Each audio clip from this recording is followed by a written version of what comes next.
BLM Kerala, Tamil Nadu, Pondicherry. 2021 നിയമസഭാ തെരഞ്ഞെടുപ്പിൽ കൊട്ടാരക്കരയിൽ കോൺഗ്രസ് സ്ഥാനാർത്ഥിയായിരുന്ന മഹിളാ കോൺഗ്രസ് നേതാവ് ആർ രശ്മി BJPയിലേക്ക് ചേക്കേറിയിരിക്കുകയാണ്.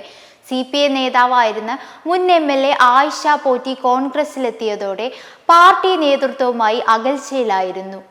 എന്നാൽ രശ്മിയുമായി കോൺഗ്രസ് നേതാക്കൾ ചർച്ച നടത്തിയെങ്കിലും ഇവർ വഴങ്ങിയില്ലെന്നാണ് പുറത്തു വന്ന വിവരങ്ങൾ. കൂടാതെ രശ്മി കോൺഗ്രസിന് മുന്നിൽ വെച്ച് 2 ഉപാധികൾ അംഗീകരിക്കപ്പെട്ടില്ല എന്നും വിവരമുണ്ട്. കഴിഞ്ഞ തെരഞ്ഞെടുപ്പിലുണ്ടായ സാമ്പത്തിക ബാധ്യത പാർട്ടി തീർക്കണമെന്നും UDF അധികാരത്തിൽ വന്നാൽ ബോർഡ് കോർപ്പറേഷൻ സ്ഥാനങ്ങൾ ഏതെങ്കിലും ഒന്ന് നൽകണമെന്നായിരുന്നു രശ്മിയുടെ 2 ആവശ്യങ്ങൾ. പക്ഷേ കോൺഗ്രസ് ഇതൊന്നും അംഗീകരിക്കാത്തതിനെ തുടർന്നാണ് ഇപ്പോൾ രശ്മി BJPയിലേക്ക് ചേക്കേറിയതെന്നാണ് വിലയിരുത്തലുകൾ. എന്നാൽ BJP സംസ്ഥാന അധ്യക്ഷൻ രാജീവ് ചന്ദ്രശേഖറിൽ നിന്ന് അംഗത്വം സ്വീകരിച്ച ആർ രശ്മി വ്യക്തമാക്കുന്നത് താൻ നെഞ്ചോട് ചേർത്ത് പിടിച്ച പ്രസ്ഥാനമായിരുന്നു കോൺഗ്രസ് എന്നാണ്. കഴിഞ്ഞ നിയമസഭാ തെരഞ്ഞെടുപ്പിന് ശേഷം കൊട്ടാരക്കരയിൽ നിന്നുണ്ടായ തിക്താനുഭവങ്ങളാണ് പാർട്ടിയിൽ നിന്നും അകലാൻ കാരണമെന്നാണ് അവർ പറയുന്നത്. കഴിഞ്ഞ 2021 നടന്ന നിയമസഭാ തെരഞ്ഞെടുപ്പിന് ശേഷം കൊട്ടാരക്കരയിൽ എനിക്കുണ്ടായ തിക്ത അനുഭവങ്ങളാണ് ആ പ്രസ്ഥാനത്തിൽ നിന്ന് വേറിട്ട് നിൽക്കാൻ എന്നെ പ്രേരിപ്പിച്ചത്.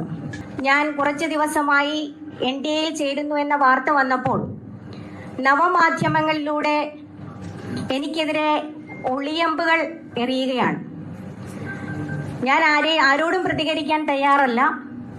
പറയുന്ന ആ കാര്യങ്ങളെയെല്ലാം ഞാൻ നല്ലതാണെങ്കിൽ സ്വീകരിക്കുകയും ചീത്തയാണെങ്കിൽ അതിനെ തൃണവൽഗണിക്കുകയും ചെയ്യും.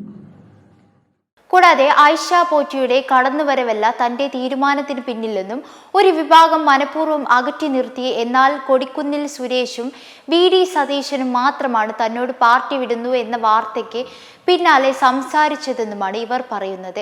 അതേസമയം കൊട്ടാരക്കര കേന്ദ്രീകരിച്ച് പ്രവർത്തിക്കുമ്പോൾ ഏത് മണ്ഡലത്തിൽ മത്സരിക്കുമെന്നത് പാർട്ടി അധ്യക്ഷൻ തീരുമാനിക്കുമെന്നും ആർ രശ്മി വ്യക്തമാക്കി. എന്നാൽ BJPക്കായി സ്വകാര്യ ഏജൻസി നടത്തിയ സർവേയിൽ കൊട്ടാരക്കരയിൽ അഖിൽ മാരാർ സ്ഥാനാർത്ഥിയാകുന്നത് ഉചിതമാണെന്ന വിലയിരുത്തൽ ഉണ്ടായിരുന്നതായി റിപ്പോർട്ടുകളുണ്ട്. ഇതിന്റെ അടിസ്ഥാനത്തിൽ സ്വകാര്യ ഏജൻസി BJP നേതൃത്വവും പലവട്ടം അഖിൽ മാരാറുമായി ബന്ധപ്പെട്ടിരുന്നു.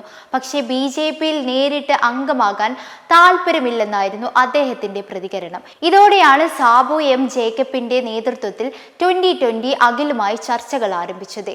ഇതിന്റെ ഫലമായാണ് അഖിൽ മാരാർ 2020ൽ അംഗത്വം എടുത്തത്. അതേസമയം UDF സ്ഥാനാർത്ഥിയായി കൊട്ടാരക്കരയിൽ മുൻഗണനയുള്ളത് ആയിഷ പോറ്റിക്കാണ്. നിലവിലെ വിലയിരുത്തൽ പ്രകാരം കൊട്ടാരക്കരയിൽ നടക്കാൻ പോകുന്നത് അതിശക്തമായ പോരാട്ടമായിരിക്കും. മെമ്പർമാരുടെ നിക്ഷേപങ്ങൾക്ക് ഉയർന്ന ലാഭവിഹിതം നൽകുന്ന കേന്ദ്ര സർക്കാർ സഹകരണ registered society Bharat Lajna multi state housing cooperative society limited.